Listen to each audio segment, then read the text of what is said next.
Blackwater Bay still burned green. Tyrion's chains still rose across the river, trapping Stannis Baratheon's fleet inside a wall of wildfire, and hundreds of men vanished before they ever reached the shore. But this time, Stannis did not allow terror to scatter what remained of his army. He forced the surviving captains to regroup around the ships that had escaped the blast, while Salador San's vessels opened a narrow route through the wreckage. Stannis landed with the second wave and personally drove his men toward the mud gate. Tyrion led a desperate counterattack and nearly broke the assault, only to be cut off when Stannis' reserve forced its way onto the walls. By midnight, the gate had fallen. Joffrey abandoned the fighting, the Goldcloaks began deserting, and the defenders collapsed street by street. Tyrion was found wounded but alive and brought before Stannis in chains. He expected an execution.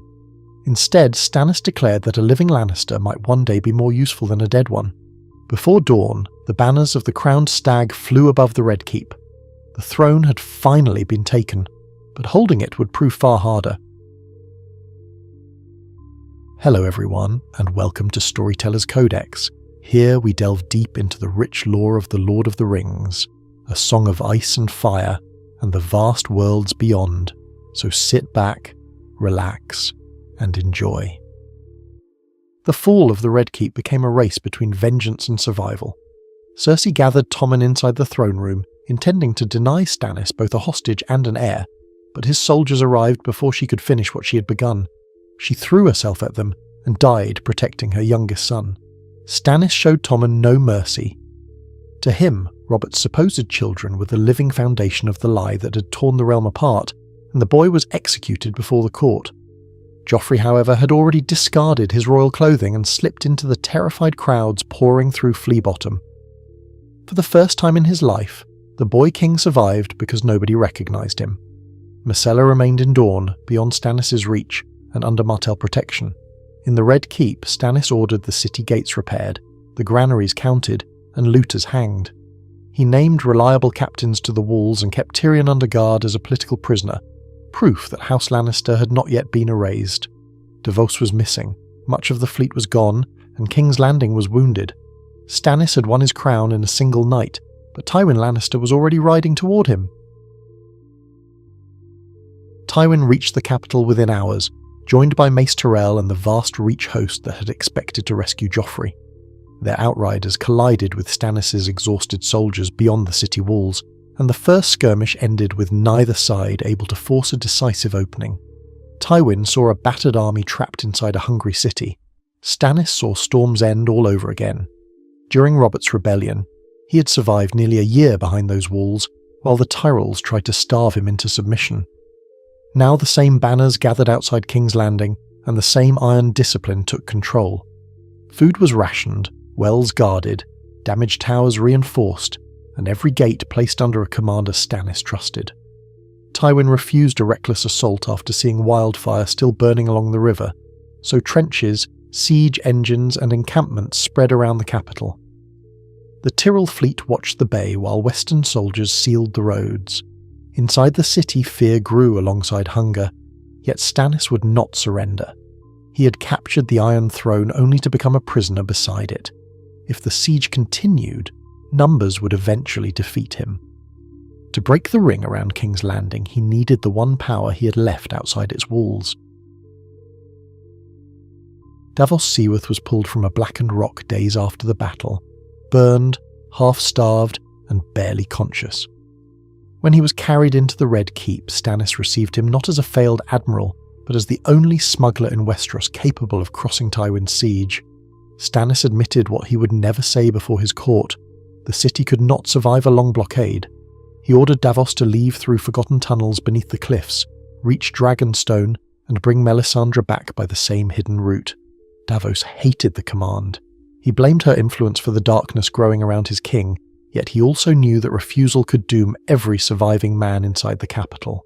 Under cover of a moonless night, he passed beneath the enemy lines in a small boat and returned days later with the Red Priestess. Melisandre entered the Red Keep unseen and found Stannis waiting in the chamber of the painted table. She told him victory still required King's blood. Stannis would not sacrifice himself, and Gendry was nowhere within reach. But somewhere inside the starving city, Joffrey Baratheon was hiding among the people, and whatever his true father, the realm had called him a king. Far from the capital, Robb Stark understood that Stannis' victory had shattered the balance of the war. Jaime's army had already been destroyed, and Jaime himself remained a valuable northern prisoner. Now Tywin had pulled the main Lannister host east to reclaim King's Landing, leaving the Westerlands exposed. Robb abandoned any thought of waiting for peace, and drove toward Casterly Rock before its defenders could prepare. His riders burned supply depots, seized roads, and reached the fortress faster than anyone expected. Yet Casterly Rock was not Harrenhal. Its towers rose from a mountain of stone, its stores were deep, and even a reduced garrison could hold the narrow approaches. Robb surrounded the castle but could not break it. Tywin immediately recognized the danger. If the rock fell while King's Landing remained in Stannis' hands, House Lannister would lose both its power and its legend. He sent Gregor Clegane west with nearly half of the Lannister troops around the capital, ordering him to strike Robb from behind and crush the northern army against the fortress. The siege of King's Landing weakened, but Robb now stood between the mountain and walls he could not breach. The crisis destroyed the conspiracy that would have ended Robb Stark's kingdom. Walder Frey still despised the insult to his house, and Rose Bolton still watched for an opportunity. But neither man trusted a Lannister regime that had lost its king, its capital, and perhaps soon its homeland. Without Tywin's certainty behind them, betrayal became too dangerous. There would be no invitation to the twins and no red wedding. Robb's army survived, but the north did not remain safe. Theon Greyjoy betrayed the family that had raised him, seized Winterfell and announced that Bran and Rickon Stark were dead. Ironborn raiders spread across the northern coast, while Robb was trapped outside Casterly Rock. Then Gregor's column appeared behind him. The Blackfish organised a disciplined withdrawal as Riverland riders screened the northern flanks. At the same time, the Brotherhood without banners began destroying Gregor's wagons and attacking the men he sent to forage. Starved of supplies and unable to pin Robb against the rock, the Mountain failed to close the trap.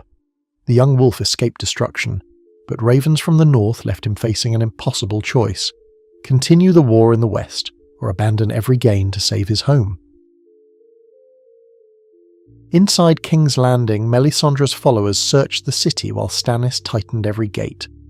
Joffrey had survived by stealing food, hiding his pale hair beneath dirt, and moving among refugees who hated him too much to imagine he stood beside them. At last, one of Varys' abandoned informants recognized the former king and traded his location for a pardon. Joffrey was dragged through the Red Keep in chains and thrown before Stannis. Tyrion watched from his cell as the last visible hope of the Lannister cause disappeared. Melisandre declared that the blood of a crowned king still carried power, regardless of the secret of his birth. Joffrey's sacrifice fed a ritual darker than the one that had killed Renly. Two shadows emerged from the chamber and crossed Tywin's siege lines without passing a single guard.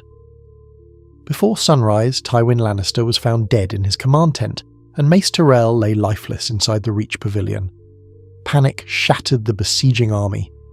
Loras Tyrell gathered what men would follow him and raced for Highgarden, while the remaining Western lords fled toward Casterly Rock. Stannis had broken the siege, but the means of his victory would haunt his reign. News of Tywin's death reached Robb before Gregor could rebuild his supply lines. Western resistance began collapsing as lesser houses hurried to protect their own lands. Robb could have pressed the advantage, taken hostages, and perhaps forced Casterly Rock to surrender. Instead, he turned north. Winterfell had fallen, his brothers were believed dead, and the Ironborn were tearing apart the kingdom he had sworn to defend. Jaime remained under guard, still valuable as leverage over the scattered Lannister loyalists, while Tyrion remained Stannis' prisoner in King's Landing. Stannis began rebuilding royal authority with the severity everyone expected from him. Lords who bent the knee kept their lands. Those who resisted lost them. The city's surviving officials were forced back to work, food entered through the reopened roads, and the crowned stag finally ruled from the Iron Throne. But the victory created a realm with no stable peace. The Tyrells withdrew to the Reach, the Lannisters were leaderless, the Starks were racing toward a northern war, and the Martells watched from dawn. Then ravens arrived from Castle Black, carrying warnings so extraordinary that southern lords first dismissed them as madness. Mance Rayder had brought an army to the Wall, and the dead were moving behind him. In Sunspear, Doran Martell saw an opening his family had waited years to exploit. Tywin, Cersei, Tommen and Joffrey were dead.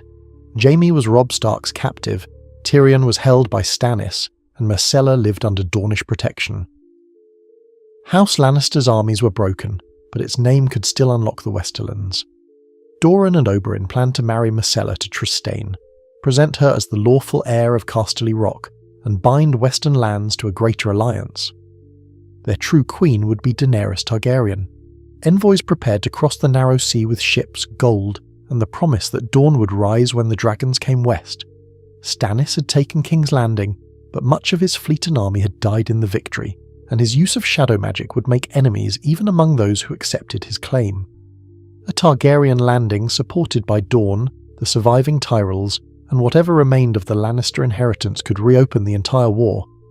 Yet before that plan could mature, the message from Castle Black reached Sunspear as well. Westeros was arranging its next struggle for the throne, while something beyond every dynasty marched toward the realm.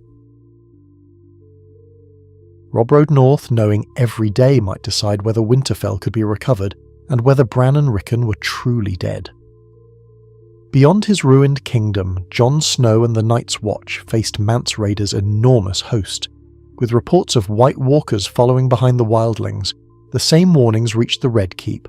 Stannis stood before the Iron Throne with Davos on one side and Melisandre on the other. He had sacrificed fleets, soldiers, and enemies to win the crown he believed was his by law. Remaining in King's Landing would protect that victory from Dorne, the Tyrells, and the Dragon Queen gathering strength across the sea.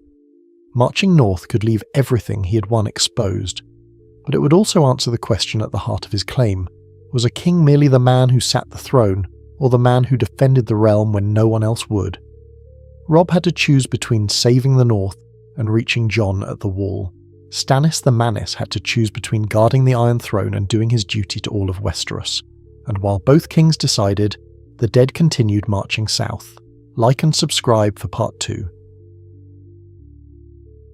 If you're interested in The Lord of the Rings or A Song of Ice and Fire, click one of the links on the screen to dive deeper into the lore. Thanks for watching, and we hope to see you next time.